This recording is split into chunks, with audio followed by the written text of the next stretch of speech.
Well, good evening, Cedar Falls. Welcome to our first in a long time standing committee meeting.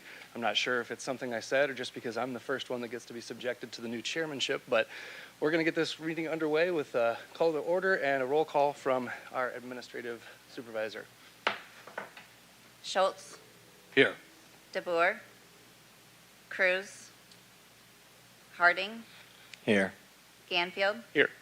Sires, Here. Dunn, Here. DeBoer and Cruz absent. All right, thank you. Well, we have two items on our agenda this evening, and it looks to be quite lengthy if we don't get underway. So without further ado, we'll come to item number one, which is our resilience plan and the final report with City Planner, Mr. Thomas Weintraut. Mr. Weintraut, the floor is yours. Good evening, Council. I'm here to introduce our consultant that has done the work. This process has been about 2 years. It was the first thing I started when I came to the city.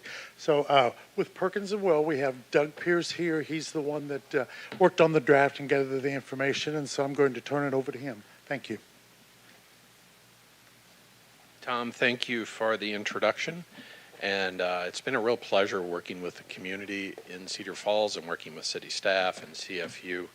You have a really great community here, and I think one of the key aspects of the plans and goals for the plan is to keep it that way and to keep it that way into the future. So those are primary drivers.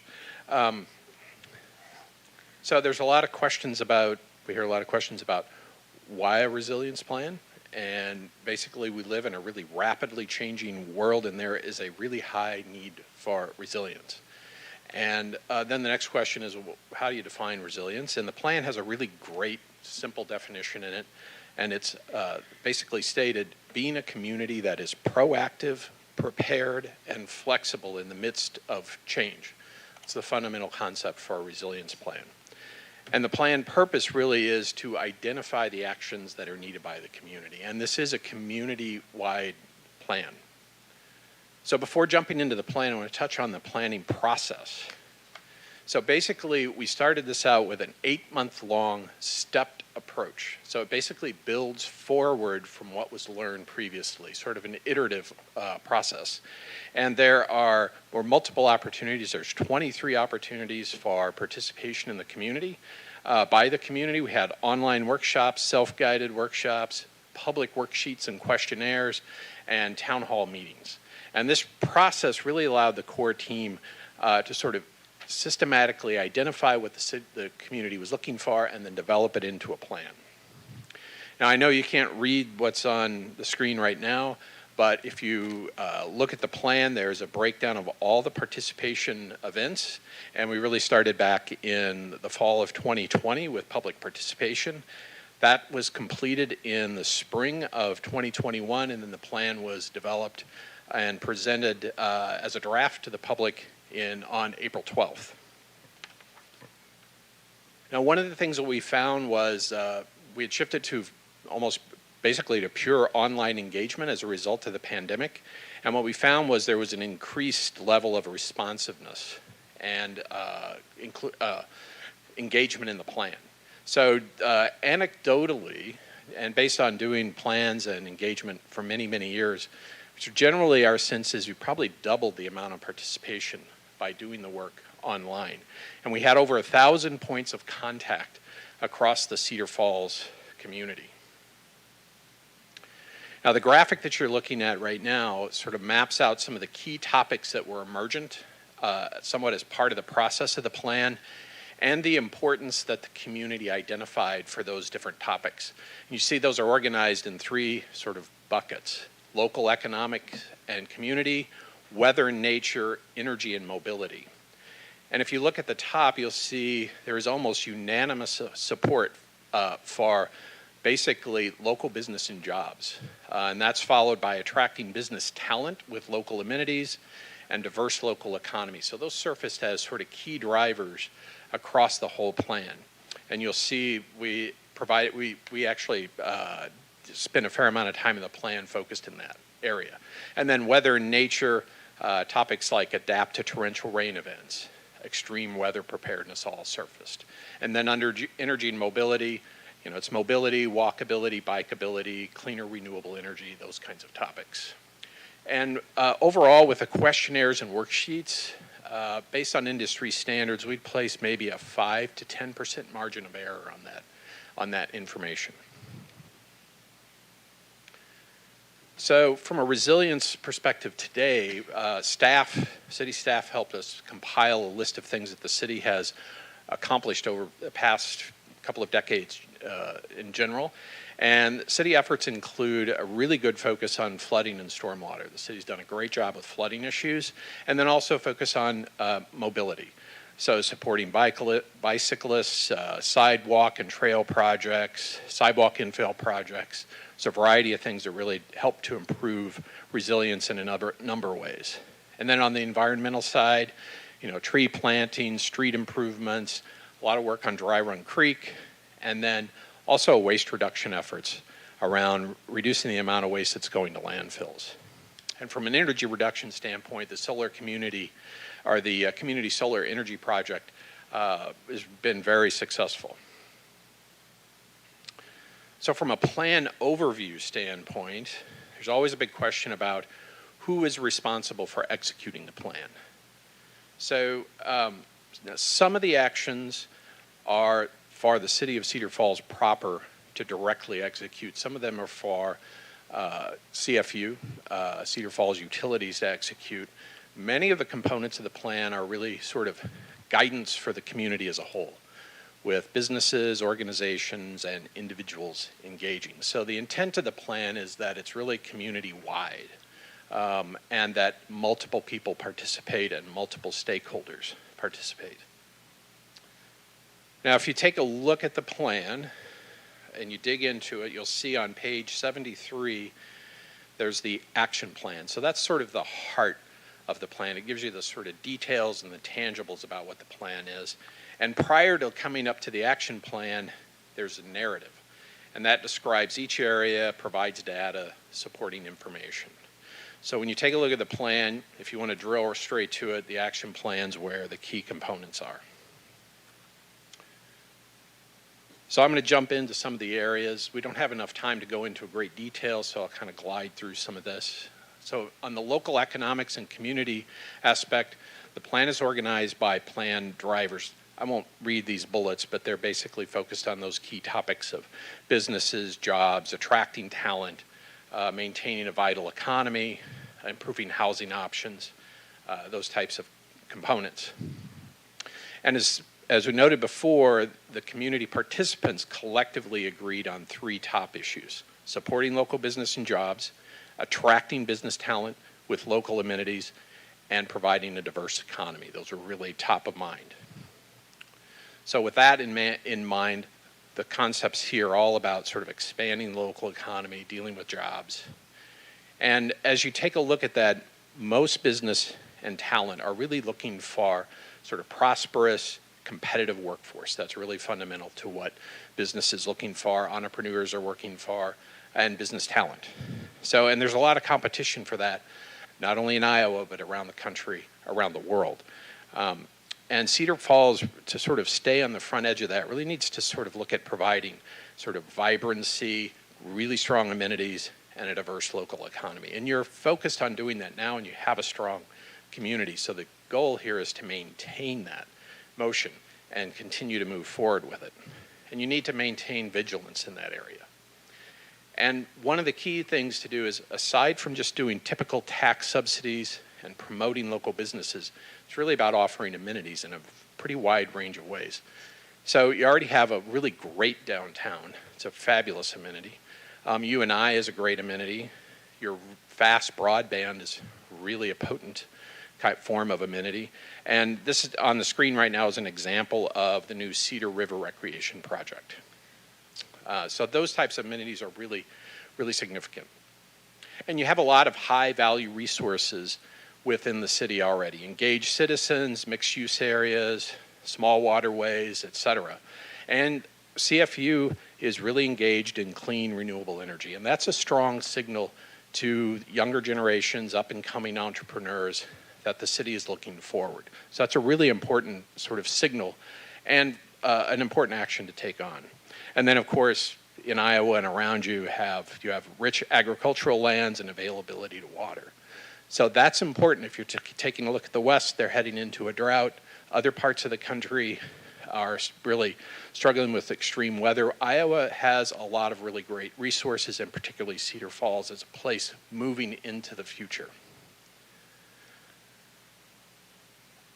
So in terms of this idea of attracting talent in your economy, one of the resources you have are a series of sort of existing mixed-use neighborhoods that could be made more robust.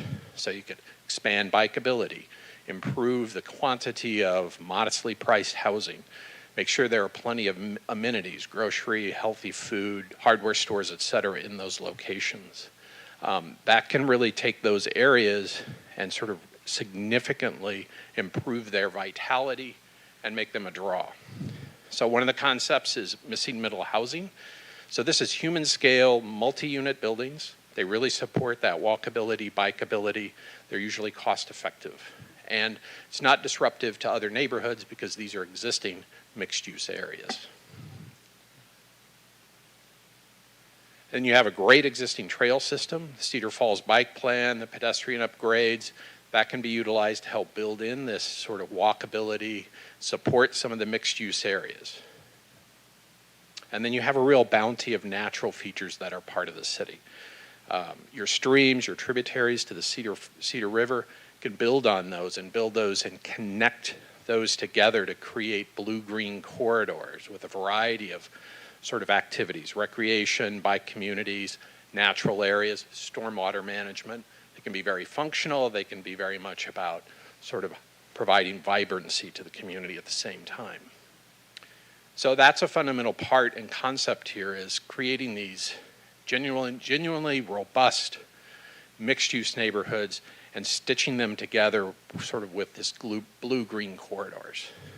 And this is a long-term strategy. It's not something you'll do in the next 2-3 years. This is something you would build out over time, and it would include a wide range of participants. Next section is weather and nature. You can see these plan drivers: extreme weather readiness, extreme rain adaptation, landscape plantings, and habitats. So just a little bit of very important data. It's important to recognize that Iowa temperatures are increasing. So since 1975 and through about 2018, there's been an increase in the average temperature in Iowa of about 1.3 degrees. Now 1.3 degrees may not sound like a lot, but it is actually has a huge impact on things like weather, because weather, the atmosphere, natural systems are very sensitive to weather changes. So the way I think about this, and this always helps me put it in perspective, is if me or the human body, if you get a temperature of 1 degree, you know it. If you get a temperature of 2 degrees, it starts having a real impact. 3 degrees, you're feeling really ill. So these average changes in temperature can have a large impact. And what happens with these temperature increases and the warming is that there's more moisture in the air, and that impacts rainfall quantities, and it actually increases wind speeds because that means there's more energy in the air. So impacts include the recent derechos that you've had are really part of that is driven by these increased temperatures, and of course you're experiencing increased rainfall. So in terms of the impacts on sort of temperature extremes, you can look at plant hardiness zones and the temperature shift that's occurring. So in 1990, Cedar Falls is the red dot, and the gold line is the bottom of zone 5. You were sort of at the top of zone 5, right between 4 and 5. Now, in 2015, the zone 5, which is represented on this map on the right is in red. You can see it's moved up a good 200 miles or so, right up towards Cedar Falls. So you're now more in zone 5. And to put a significance to that, the plant hardiness zones are really measuring minimum cold temperatures, and there are 10-degree differences between zones. So you're moving your minimum temperature, which is sort of the extreme, is changing quite a bit. Now, one of the things that's happening, and you've probably seen this, is that Rain quantity during major rain events is up by almost 42% since 1980. It's a pretty significant amount. This is not your average rain event. These are the extreme rain events. And those have impacts on things like urban flash flooding. You'll notice it more at a local level than you may potentially at the Cedar River level. So one of the things that's included in the plan is stormwater and extreme rain management. So upstream storage is important. As you build out to the west, you want to make sure those new areas have plenty of storage for stormwater and plenty of management. And then your downstream existing areas in the existing built parts of town are very likely to need additional storage and additional stormwater management. And green infrastructure, we're recommending that you focus on green infrastructure, which ties back to those blue-green corridors, because it tends to be a cheaper solution. It's cheaper to build, it's cheaper to maintain. So gray stormwater infrastructure is usually about $20 a cubic foot. Green infrastructure is $5 to $18. So there's a significant difference, and there's a lot of benefits to green infrastructure. Energy and mobility. So this one focuses on diversified renewable energy, pollution and carbon reductions, mobility, walkability, and bikeability. So Cedar Falls utility, and I have to say Cedar Falls it's a real benefit that you have your own municipal utility. You have some control over where your power and your energy comes from. But for Cedar Falls, their goal, one of the stated goals, is to provide low-cost energy for Cedar Falls. That's really important. The good news that goes with that is that renewable wind and solar energy have really rapidly become cost-effective. So this chart starts to show that cost, and this is a chart showing what's called levelized cost. This is put together by a Wall Street analyst firm called Lazard. They've been around about 150 years, and one of the things they do almost annually is put together information for our investors around energy. So this chart strips away all tax subsidies, and by the way, all forms of energy commonly receive subsidies. So it removes all tax subsidies. It also removes any form of cost relative to the impacts of pollution. So it's basically the cost to build the facility, whether it's a wind turbine or a coal facility. What's the cost to build it? How much does it cost to operate it? And then how much does it cost to decommission it? And you'll see that onshore wind or rural wind is the cheapest form of energy at this point. It's $24 to $54 a megawatt hour. The next one is solar utility scale, PV, and solar. And then it starts to climb from there. Gas, coal, nuclear, and gas peaking plants, which are the plants that you use when there's a spike in energy demand. So Iowa has plenty of wind power. Wind power resources have been going into place. So you're in a really good position to sort of move your electricity towards renewable energy. The next technology, and this is emerging, is the capacity to store that energy.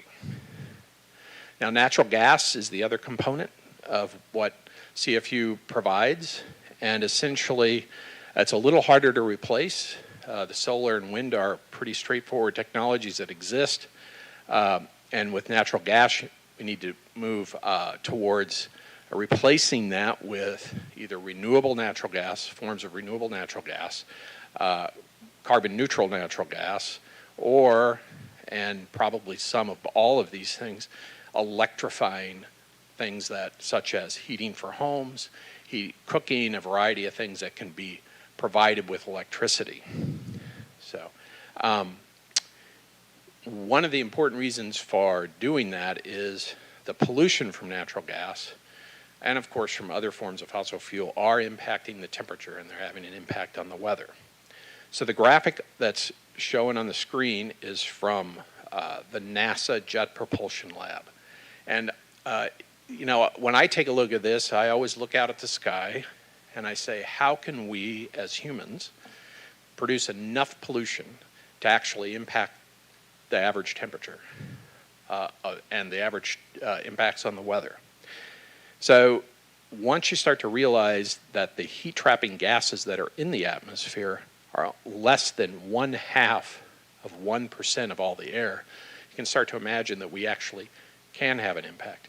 And when you take a look at that pie chart at the top, you'll see that little tiny yellow sliver. That's not even the 0.5%. That's actually argon. The 0.5% is a little slender line that's on that chart. So while these things are moving, the renewable energy is moving, the sort of things are moving towards shifting towards electrification, it's really important that CFU sort of maintain a focus on that and to continue to push those things forward. Because really what happens is we're creating this pollution blanket that wraps the planet and really traps more of the sun's energy. And we want to slow that down significantly. So these are the basic sort of goals that have been established. And the primary goal is a carbon neutral Cedar Falls by 2050. And CFU is providing electricity and natural gas. And through 2030, between 2010 and 2030, they're reducing their CO2 by 45%. NO 63%, SO 90%. And once again, the big goal is carbon neutral electricity and natural gas by 2050. And this is basically through commercial building efficiency, industrial building efficiency, and providing carbon neutral electricity and carbon neutral heating energy. So those are specific things focused on CFU. There's other things that go with this, including waste reduction. Zero waste by 2070 is a goal that's in the plan. Increasing the recycling rate and plastic waste reductions. And you can sort of see the projected curve for reducing carbon pollution and bringing things down to carbon neutral by 2050. So the last thing I want to offer is a how-to. So when you get into the action plan, this is some basic logistics. You want to take a look at it, you understand how it goes together. I'll walk you through that. So the first thing, there are plan drivers. And the drivers are really the priority topics for the plan. So that's item number one. And then number two, there are category narratives for each one of the primary categories. And that'll give you some description and discussion about those categories along with data and the sort of why and what in general sort of narrative. The next thing is an action list. So there are 63 listed actions in the plan. So you can just take a real quick sort of menu rundown of the key components, and the names are fairly descriptive. And then the fourth piece is the action plan. So this describes very specific measures to be taken. It has goals and quantities and some how-to in it.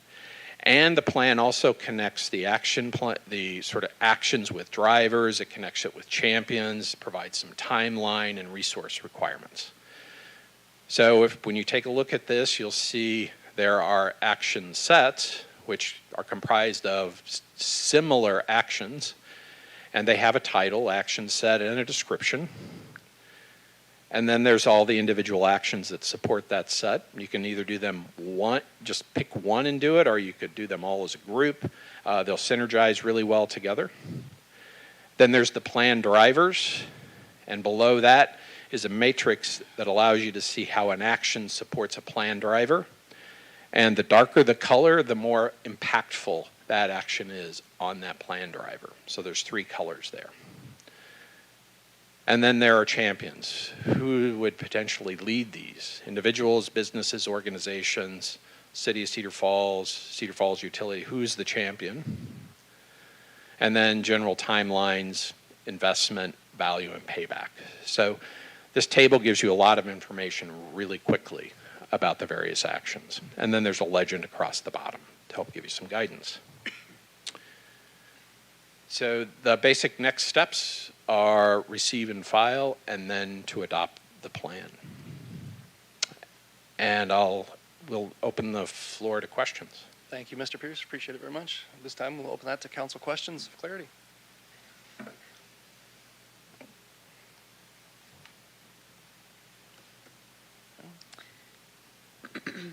ahead, Simon. I don't have any questions. Yeah, less Well- formal, but go ahead, Simon. I don't particularly have a question. I took the surveys when they came out and participated in the plan, and I think the process was very interesting for me to learn about not only what people want, what we can do. And I look forward to seeing what the city, in partnership with a lot of other entities within the city, can do to continue to push us forward. I do think that doing aspects of this is necessary for Cedar Falls' future generations. So, thank you. Thank you. Seeing no further questions, or I guess, Kevin? thank you for the wonderful material and all. Lots and lots of stuff to consider. From what I can see, much of it has been in motion already, particularly CFU and other components of the city. It'd be interesting, it'd be nice to have some of this in print for the council members. Haven't seen anything given to me with these grids and charts and, plans and so on. But I guess I would make a motion to receive and file, and then, as time goes on into the future, we can look at adopting different parts of the plan. Is there a second? Second. Okay, motioned and seconded to receive and file the Resilience Plan final report.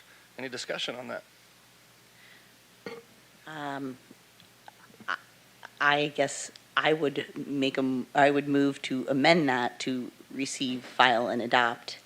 Councilman Harding mentioned future generations, and I agree, we do need to put this in place for future generations, but we need to get it going now. Even in my lifetime, it seems like things keep getting more and more extreme. I mean, I can see that just by where I grew up. We live by a creek. That creek comes up faster and stronger than it ever has in my 44 years of life. So I understand, well, I don't really understand the hesitation. So I would move or motion to receive, file, and adopt so we can get this going sooner than later. I don't know the formal process. If we have a second for that amendment, I'll second it, but it would be, an amendment to the so resolution. it's seconded. Wait, We can discuss the amendment. Kevin. This is a committee discussion. Point of order. It's not a formalized, it's a consensus scenario. It's a fair point. And I'm not sure that adoption of this plan was on the agenda to let the public know. So we would have a public meetings issue with an action item that would adopt the plan right now, tonight. Okay, so So for clarity, we are allowed to receive and file, but not adopt. Is that correct, Kevin? Well, I believe the intent was that next meeting, we would actually have two resolutions on the calendar. The first would be to receive and file, and the second would be to adopt. So there would be two action items on the actual council meeting at the June 6th council meeting. So correct me if I'm wrong, then this would be out of order in the adoption one, but we could refer to council to receive and file from tonight's subcommittee meeting, or we could actually take that action. I don't think it was on the agenda either, so that's why I want to verify. That's a good point. This committee could make sure that the actions of receiving and filing and a resolution approving the plan goes forward at the next council meeting. Could do that. Could direct to make sure staff understands it's council's wishes to get those items on the next agenda for the regular council meeting. Okay. So a request for a friendly amendment to Well, have a consensus is what we're asking for. Again, I kind of go back to the request to have something in writing. So much of this is such tiny print, you can't even see what we're receiving to adopt. I think that's a shortcoming in this process here. We should have had a binder with this given to us so that we have something to digest and read and study. I mean, And just to reiterate, I don't want to cut you off, but we're not talking about the adoption tonight. That's been ruled out of order. well, So to we'll receive talk it. about I mean, we receive it, but what did we receive? We didn't receive anything. in the packet. It was in the packet. Yeah, but did you blow it up so you could read every little square? It is difficult to read. So- Go ahead, Darrell. No, My question is, if we receive and file and then adopt, are we under obligation to then set up a timeline for many of these? And I think that's Darrell's point. It's difficult to see, so what specifically are we signing up for? Go ahead, Sam. Well, we can get into the nitty-gritty of that next time further, but the adoption process, as I've been experiencing it through council, is that we wish for staff to incorporate those items as we go. We can talk about things at goal setting. Everything in that plan, if we have an action on it, would have to come back before us to be approved by council. Correct me if I'm wrong on that. By adopting it, you're not blanket approval. You're just saying that these are things that we want to look at partnering with and things that we want to look at implementing in the future, giving staff direction to go and check this out, what's possible. So such as the 63 action items, and you would say they would get collectively balled into action items of 10 at a time, or each one individually? Well, some of the action items, Hang tight one second. okay, go ahead. Would you mind answering that, Mr. Pierce?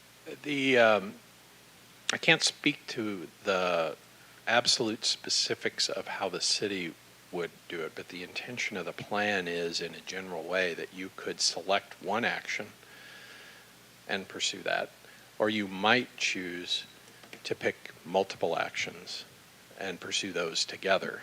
The plan is structured in a way so that it's really easy for you to see, oh, these 5 things go together really well. So if you wanted to,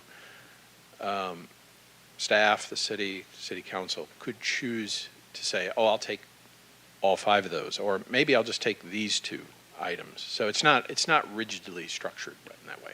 So once it's in our hands, we could do piecemeal style implementation if need be, though that's less than ideal, I presume. But I think to our point tonight, we want to make sure that we're on task here. A motion of sorts that's on the table is to receive and file. And in that vein, we are receiving and filing it as of the packet delivery Wednesday. I myself need a lot more time to digest it before we'd move on to the next step. But I could see gathering a consensus tonight for staff to bring it to the agenda on the next council meeting. I would request, I guess, a friendly amendment to that effect, that this subcommittee would refer to staff to place it to receive and file on the next council meeting. Would you agree to that?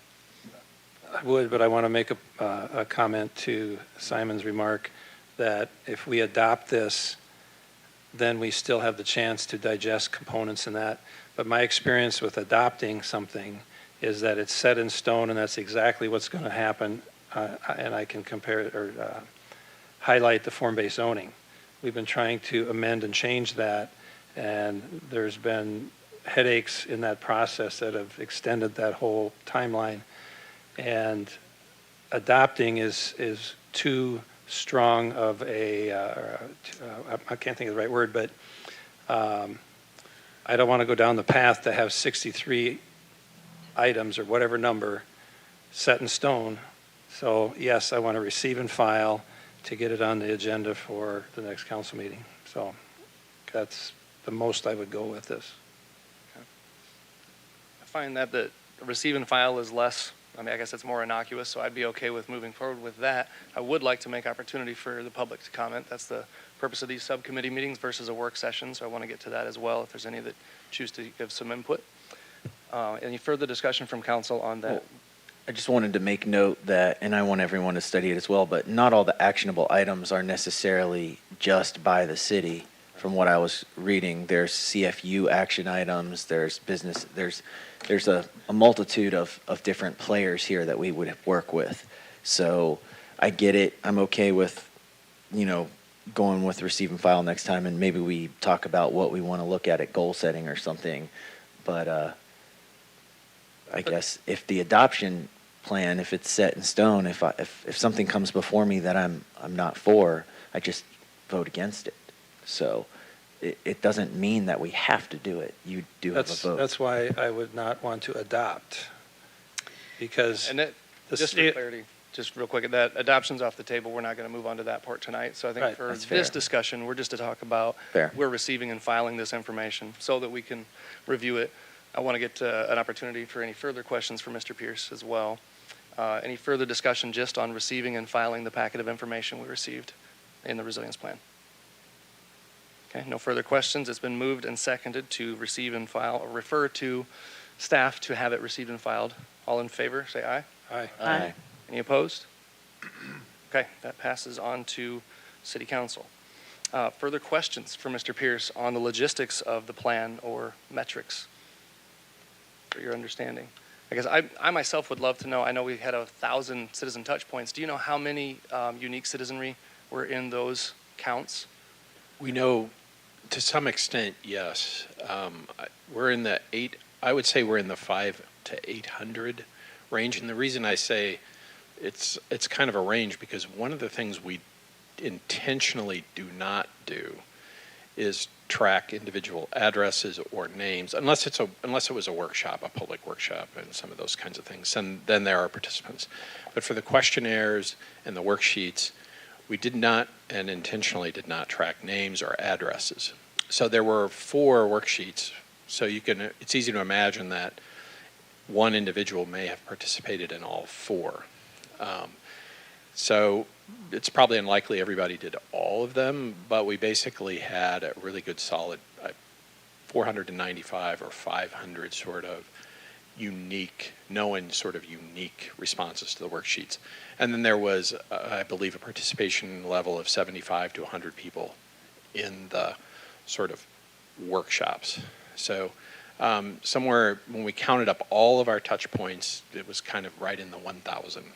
I hope that's helpful. That clarifies for me. Appreciate that.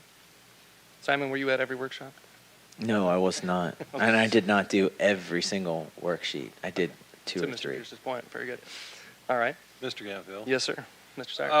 I went to your 1-hour meeting that you had, and you referred in here that there was about 30 of us. That was pretty close. We had it down here. What was it, 3 weeks ago? Yes, yeah, that's right. I counted around the room, 15 of us were city employees or city council people. Right. So it was only about 15 people there. I recall that you said that there was a percentage that were not even from Cedar Falls who were involved in our study, which was kind of shocking. And I don't remember if it was 10%. Maybe you could refresh our memory on that. That's Councilperson, I don't recall that figure. In fact, we did. I probably have it in my notes, but I didn't bring those along. We did. Well, we had maybe the 5 to 10% margin of error figure. No, that's not what it was. It was actually, there was a part of it where people from out of town could participate, which was kind of surprising to me because you didn't have the names and addresses of all the town, and you thought maybe there was about 10% that weren't even from here. I'm sorry, I don't recall that. That's okay. 10%. I'll have to look it up. That's Yeah. fine. I just thought maybe you could recall that off the top of your head. What I can share with you is some of what we did do, because it's a very valid question. We did do some simple spot checks. So what we did was we spot checked IP addresses across the wide range that came in. It's just part of doing good protocol. And we really didn't find any IP addresses, internet addresses, that indicated they were from outside Cedar Falls, out of the overall body of IP addresses. So it was our sort of takeaway that you really weren't seeing anyone, any significant number from out of town, or potentially, it's hard to say about Waterloo, you're really close to Waterloo, but a lot of the IP addresses were through CFU, through your broadband. So that indicates a really local cohort. But you couldn't have checked them all? We didn't check all of them, we spot checked. Okay, So we went across a whole series of them. We did not attempt to check every one of them. All right, thank you. Any other questions for clarity from council? Actually, I would have one maybe more directed to staff or whoever would put together the printed format of this, but can we get that in fairly short order with the matrix and that, and break down the components that would be city staff promoted, and then CFU and that sort of thing? I know it's already in there, some parts of it, but how quickly could we get that? Are you referring to just getting the plan printed off and maybe put in a binder? Well, Is- not more than that.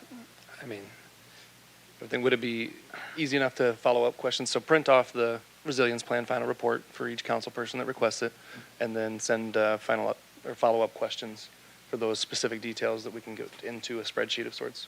Would that be a fair request? Yeah. Okay, excellent. Yes. Okay, thanks, Ron. Ms.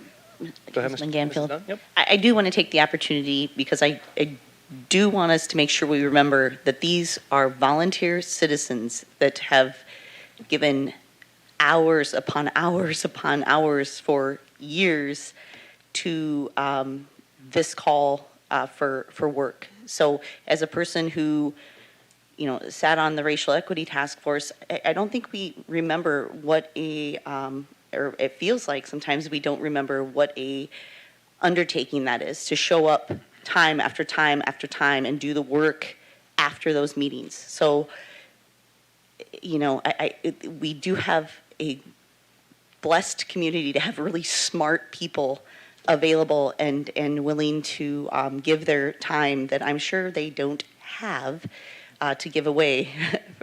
So I appreciate you, and I want us to remember that this isn't just some outside entity. First of all, it was citizens who asked for this. The council listened, the council hired the consultant, and then the citizens worked with the consultant for years. And so thank you very much. I appreciate you.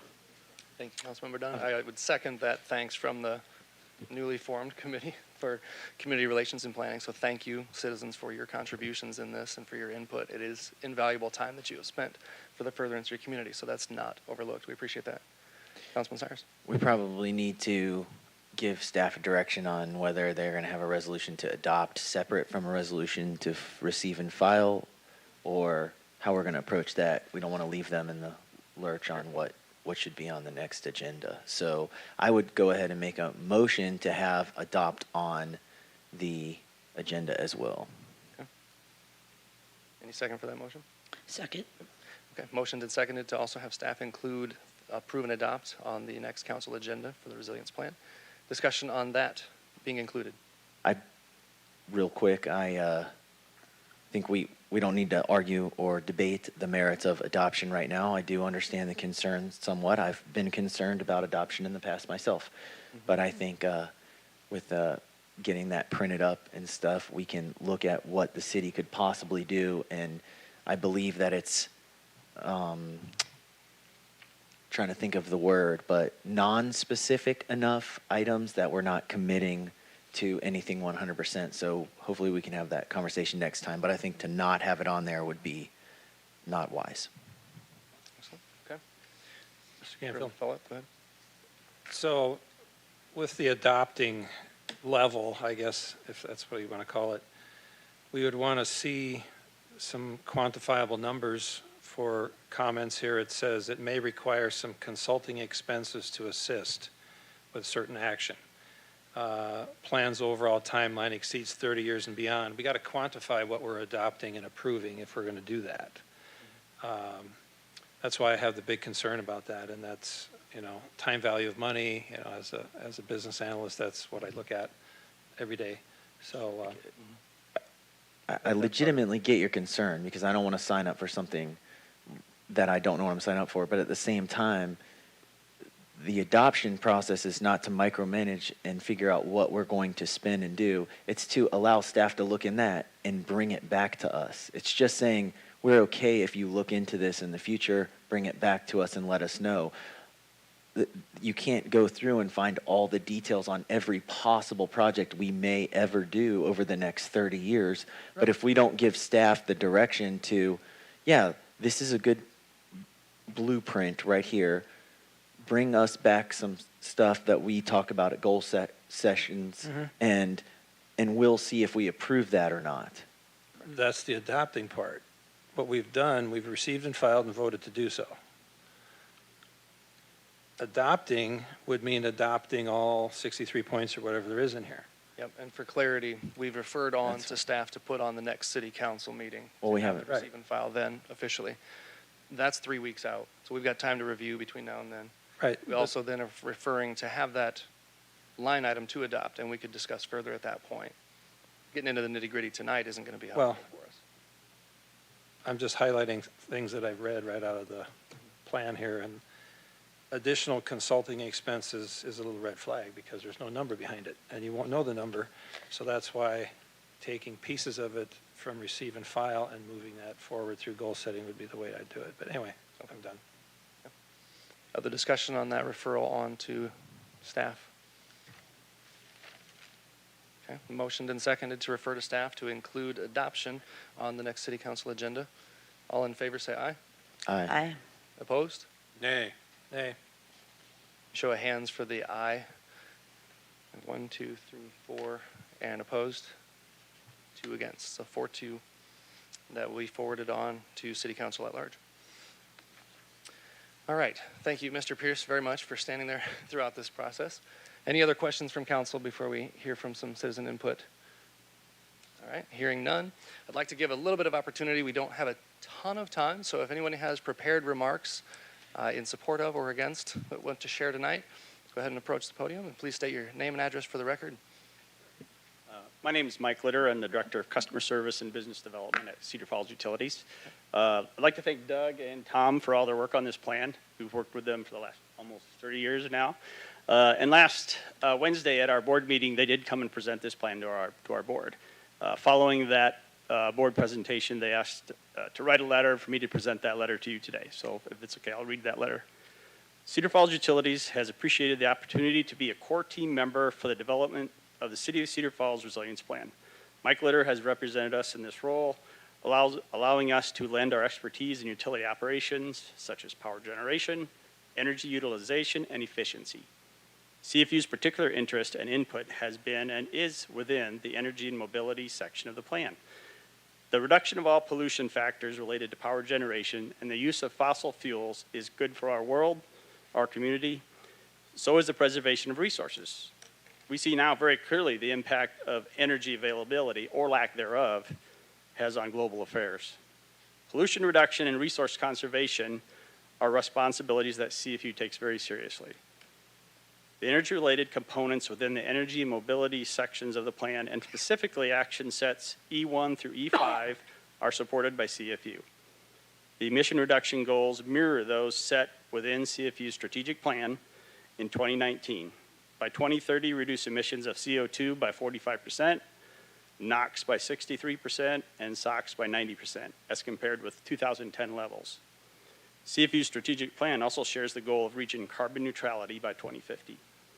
A resolution supporting these action sets and emission reduction goals will be forthcoming from the CFU Board of Trustees.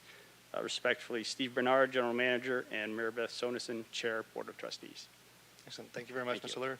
Would you be able to leave a copy as well with us before we leave tonight? That's what this. Perfect. It's I in think here. we got a Oh, copy, yep. we already have it. Mr. For Canfield, being could I ask prepared a ahead of quick time. question? Yes. So you're mentioning your strategic plan of 2019. So your component of this resiliency study was already in motion. Correct. Okay. So was there anything altered or accelerated or to any great extent? We were already in the midst of studying this when this came up. Before this started, we had already started the emissions planning. Mm-hmm. Sure. So it kind of went hand in hand at the same time, but it started prior to that. So it didn't change your world a whole lot. No, it didn't. Okay, thank you. You're welcome. Thank you, Mr. Litter. Thank you. Any other members from the public would care to share? Mrs. Yates, please name and address for the record. My name is Carol Yates, 519 Chateau Court. I've been a member of the core team for the Resilience Plan. I just want to maybe help the council out a little bit. Tom, is the plan still online? I know it has been off and on.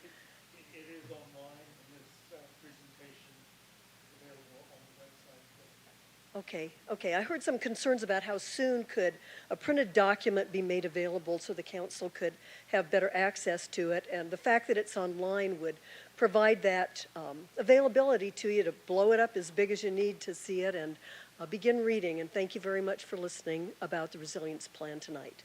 Thank you, Mrs. Yates. Appreciate your time. Let's serve it on that capacity as well. Any other members from the public care to share on this item tonight? All right, seeing none, any further comments on staff or from council or staff on this item tonight?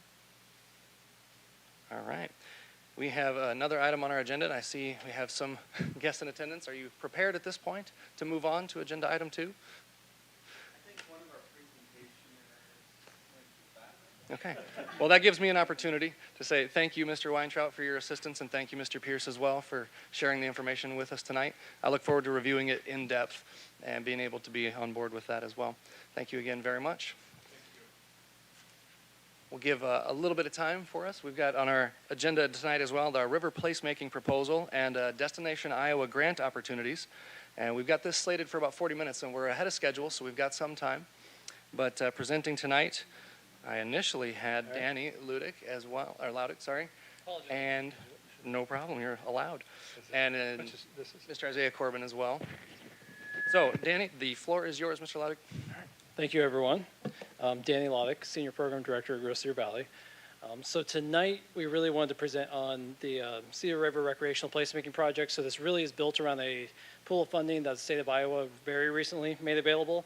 And we'll kind of go through the details. But so this project really has two pieces. Carrie has been working with the mayors on this for about the last 18 months, not this specific grant, but a much bigger visionary project around what does it look like to really transform the Cedar River into a recreational asset in our community, kind of from downtown to downtown and beyond that. Part of that project was to kind of have everything ready so that we could apply for large funding sources when they become available. So this project kind of came up last minute. This is the third time I've given this presentation today. So we have been talking with City of Waterloo and presenting to their council as well as Blackhawk Gaming. So it's kind of all coming together pretty quick and trying to pull together a lot of details. So feel free to ask questions as you need to. So quick background on the project. So Destination Iowa is the name of the funding pool. So the state of Iowa announced this about a month and a half ago. It's about a $100 million funding pool, really geared toward transformative placemaking projects, really to address talent attraction, quality of life in the state, and really how do we help keep and retain and attract the talent we need to the area. So quick technicalities of the program. So they split the program across a few different buckets. One is economically significant development, which really is kind of buildings, renovations, things that would go along with that. Outdoor recreation, which is the largest pool at $40 million funding, is really for river projects, recreational trails, those types. Tourism attraction, $10 million, is smaller projects geared toward bringing tourist events, activities to the state. And then the fourth one, placemaking, creative placemaking. They haven't announced what the details are for that yet. It's an upcoming funding pool. They kind of said it's a pilot program. They're going to choose 3 communities for it. It's a smaller set of funds. They're going to do 1 metro area, 1 rural, and then one of those 2.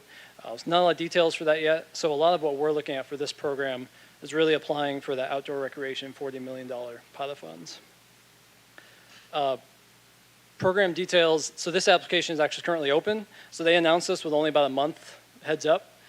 They didn't have a lot of details for it, as much as we would have liked to see. So it's $100 million. It's based on some of the federal funds they got through COVID. The application's open on May 9th with no deadline. They essentially said, send us your projects. We'll approve them as we decide. So we don't explicitly know when are they going to approve them. We just know the applications are open. We have been going back and forth a lot with the state, with IADA, to try and get information as we can on, okay, they're open. Does that mean we have a month before you really start to make decisions? So we kind of safely figured we've got about a month to get an application in. So right now we're going through that process. Like I mentioned, Carrie has been working with the mayors to really look at this broader visioning project of that whole recreational area of the Cedar Valley or the Cedar River as a trail area. So this is really meant to fit in with that. Projects must be fully contracted by the end of 2024, and then they must be fully expended, the funds, by the end of 2026. So this grant application is really looking at a 4-year period of when these grant funds can be used. So this you'll see on here is a working draft. So this is part of that larger visionary project that they've been working on with Vanderwall to really look at in this whole Cedar River Trail project from downtown to downtown. First of all, inventorying what are the current major projects being done in both downtowns, what are the major recreational trail improvements, access improvements to the river that can be done, to really put together a comprehensive vision of what would it look like for us over the next 5, 10, 15 years to invest in the Cedar River as a recreational destination of our community. We kind of realized, looking at some of the data on workforce, we need to be able to attract young families, give them the type of place they want to live, and looking at what are some of our biggest underutilized assets. And the river was one of those that time and time again came up as one of those major things that we could do some investments in. So this project is much bigger in scope than just this grant, but this came up as an opportunity for us to look at, of all these projects that have been laid out, what could be included in this grant. There's kind of this really small gray area where they have to be projects that are far enough along that are almost shovel ready to be able to implement in the next 4 years, which when you're talking projects like whitewater rafting courses, major river improvements, you're either kind of already working on that or you're already too late, but they can't have already been implemented and funded. So for example, the Cedar Falls whitewater course is already too far along. They've already gotten funding, so it can't be included in this. So we've really looked at this whole comprehensive section to look at what projects are far enough along that we can get them into this grant application, but not too far that they're already excluded. And so just to get a little more context on what this bigger vision is, it really looks at the whole river experience, the sports destination district and downtown areas. They've had a lot of input from community partners so far. This process with Vanderwall is looking at to finish about July 1st. So it's been in process now for a couple months, getting community feedback, what projects are in place, what are community priorities. So you'll see things kind of hold into this from the city's longer term strategic planning already. So why now? Really wanted to frame up, we know this is an investment. We're looking at major over long-term investments into this river. So when you look at our working age population over the last 2014 to 19 period, in the metro area, our working age population declined by 2,574 people in that 5-year period. COVID kind of skews the numbers, so that's why we ended it right there. And then when you look at the average net migration in and out of our community from about 2016 to 2020, and this is looking at IRS data, so who filed taxes in one place 1 year, filed it here the next year, or vice versa. We're losing about 965.8 people on average per year. So we're in a good place where we can invest in a lot of projects. I did put the numbers on there for 2011 and 2015. We had an average gain of 39 in each of those years in that period. So these numbers in 5 to 10 year increments can be adjusted, but it really just depends on where people wanting to move. A lot of economic development used to be jobs followed or people followed the jobs.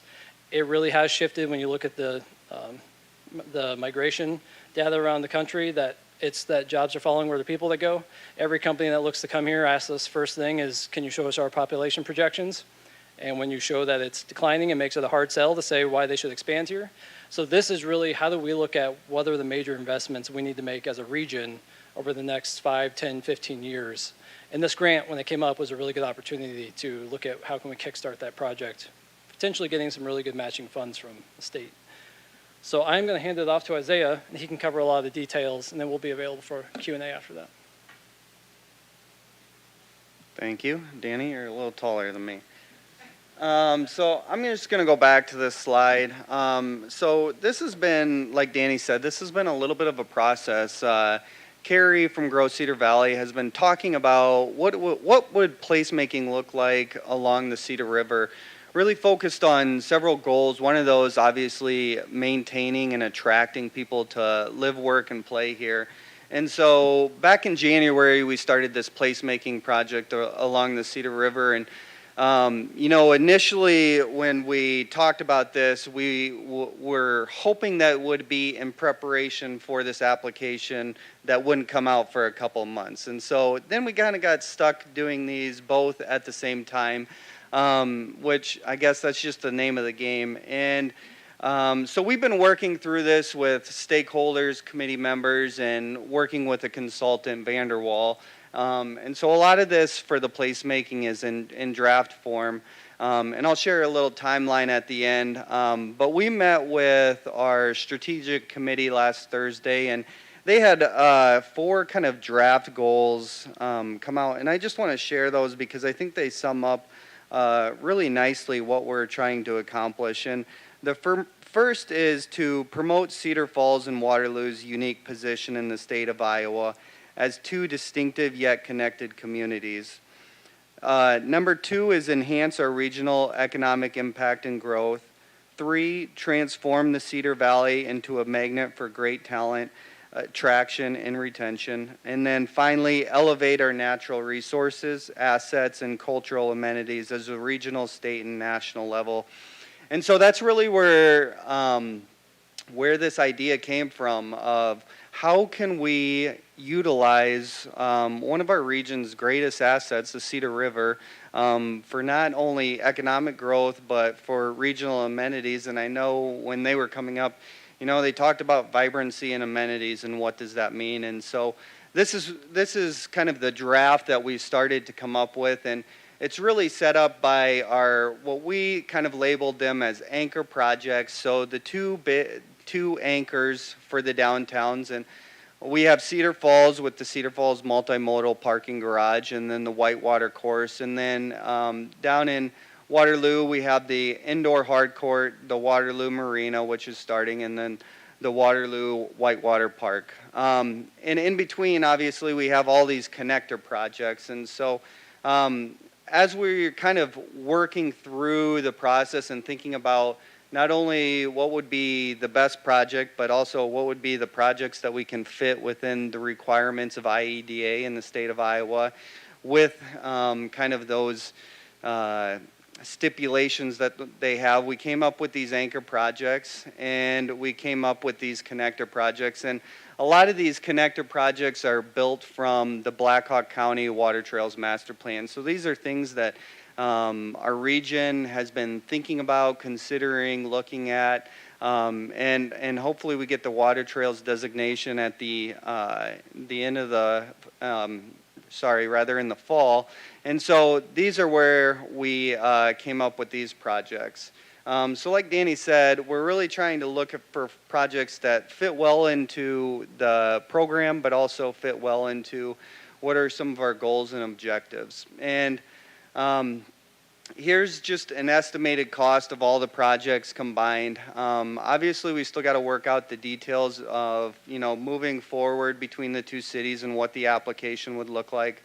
But I just wanted to share these, and these are all estimates as well.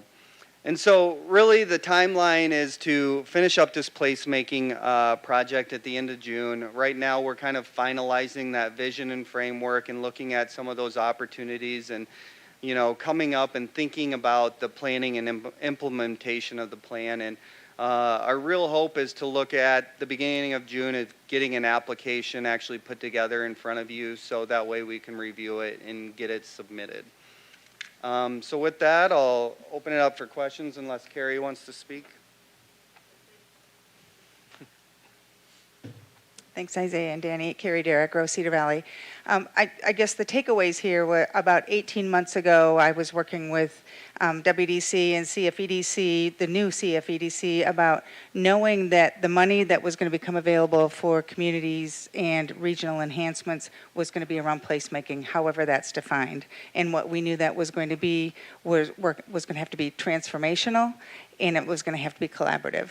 And so the takeaway tonight, not necessarily the specifics on all these projects, although we are open for questions too. But the takeaway tonight is that this could be however big this ends up being and how it's adopted and how it moves forward, could be very transformational, regionally transformational, but more importantly, collaborative. And that's exactly what Des Moines and IEDA, or the Governor's Office and IEDA, are looking for.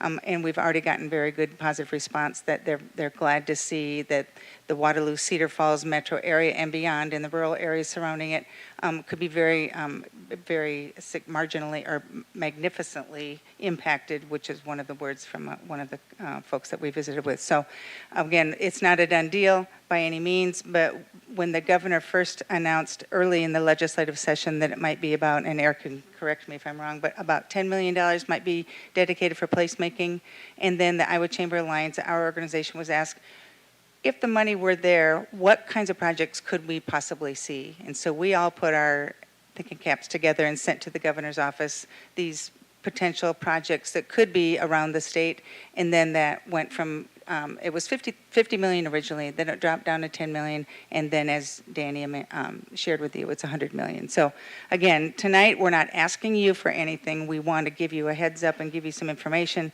We hope to have more information or more specificity and more cost assessments, and as importantly, timing, because some of these projects are going to require timing by the DNR or the Iowa Corps, and that may be prohibitive at some point, and it might be allowable at others, so we're really looking at the timeline too. But again, I can't thank these guys enough, and then all of you have been stakeholders and been interviewed by the Vanderwall team, who, again, we started this long before this opportunity came up, but we also knew that we couldn't not take it seriously in case there were pieces and parts of this that could fit it within the criteria. So thank you very much.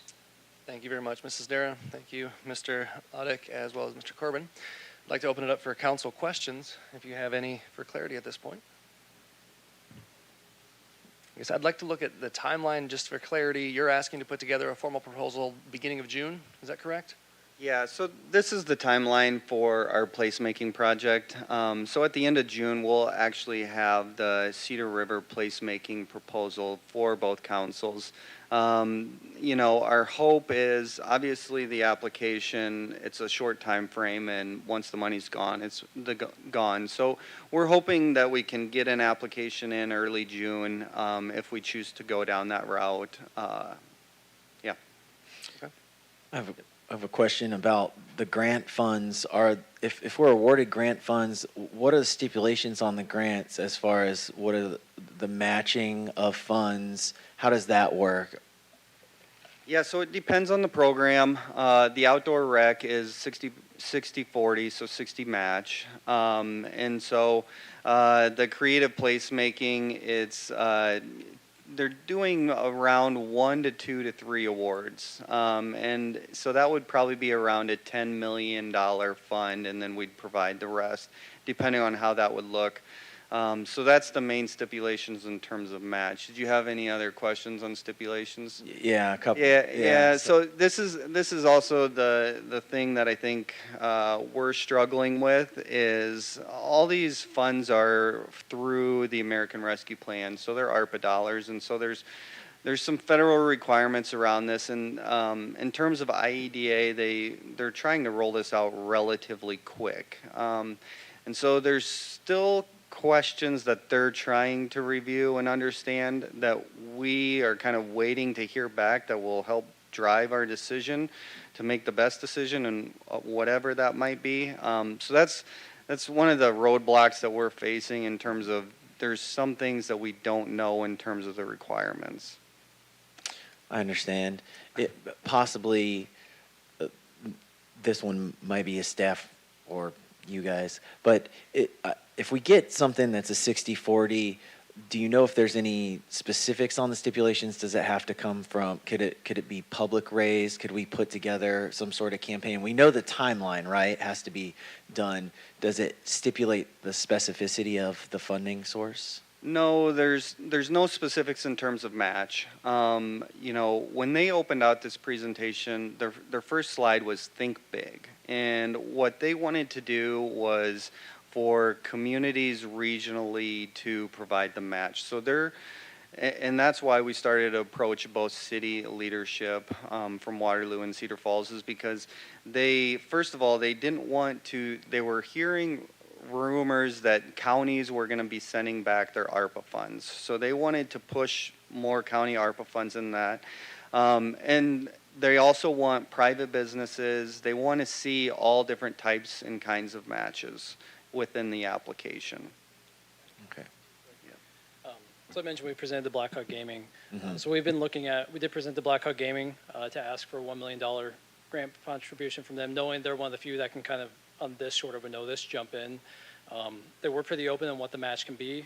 So we've looked at what existing projects are there that might be able to include, but there's not a lot just because of the funding mechanism, and it has to be far enough along. But we are planning to talk with both the county. So first steps was to get the cities, because it is the city's projects. So really, if we move forward, it's moving forward with projects that are really in plan in some capacity already. This would just help us get those matching funds to pay for hopefully 40% of the projects and get us going on them. So we know it kind of brings some of those projects we've talked about and brings them into a more immediate timeline. But we are talking with Blackhawk Gaming. We've talked to some of the other funders as well, Otto Schoitz, McElroy, just nothing short notice that we've had with them. We do intend to have a discussion with the county and look at use of potentially the ARPA funds there. And then I think a lot of it is looking at not all of these funds need to be up front. It is over a 4-year period. So it's really looking at a commitment over 4 years of these investments in these projects and really deciding, I think for us, are these projects that a lot of them we're planning to move forward anyway. Is this the good timing for us to be able to take advantage of a good matching source to build them into this? There's a lot of logistical issues just because the timing is, they very much, we asked them, were they open to multi-regional collaborations? And they were enthusiastically yes. And then it was like, well, you also realize it takes more than a month. But we'll work on that.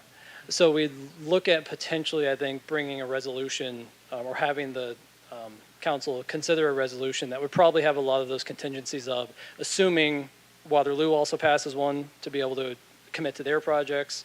But then also when we presented to Blackhawk Gaming, which they had a very positive response, it would likely be a contingent resolution to say they will help fund this, assuming everyone else is also kind of helping to fund it.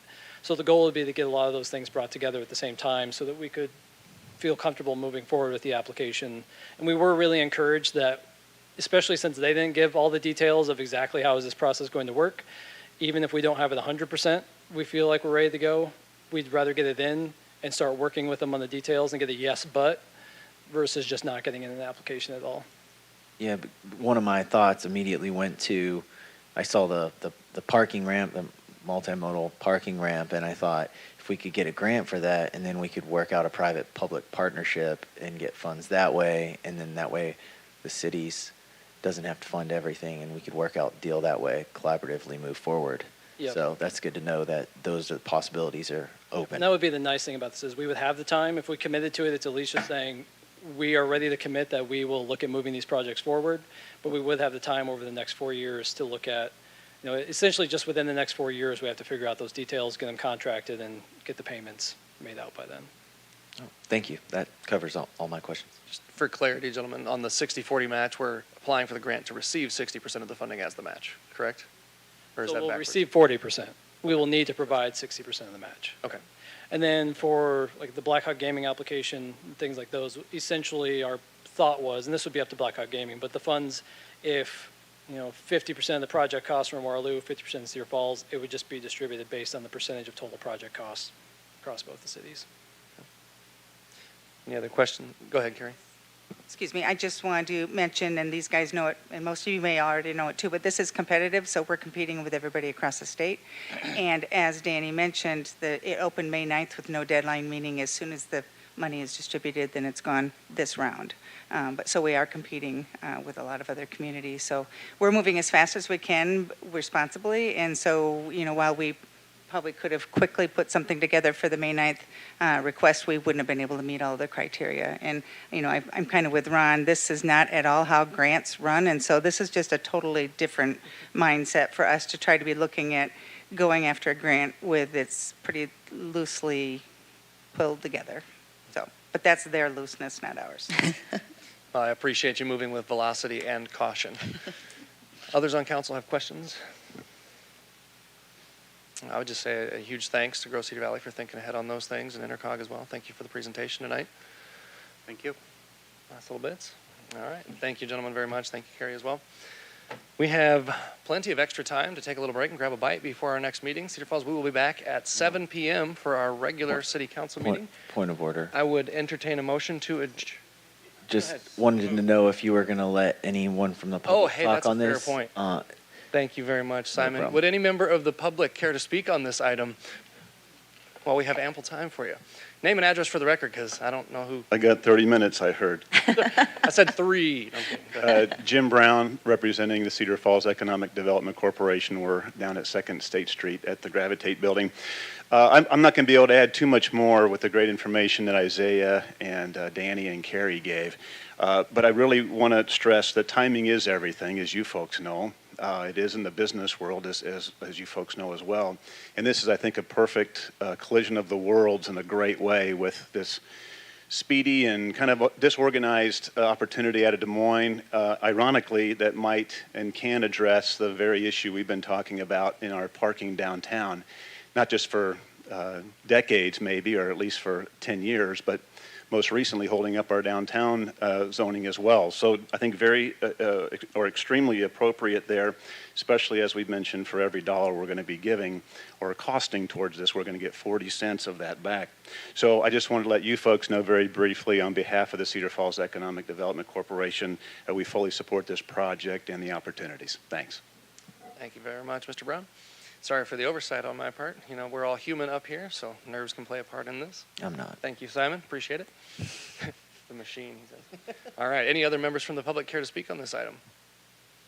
All right. Having none there, I would entertain a motion to adjourn. So moved. Motioned and seconded. All in favor? Aye. Any opposed? Good. We are adjourned. We'll see you back at 7 p.m.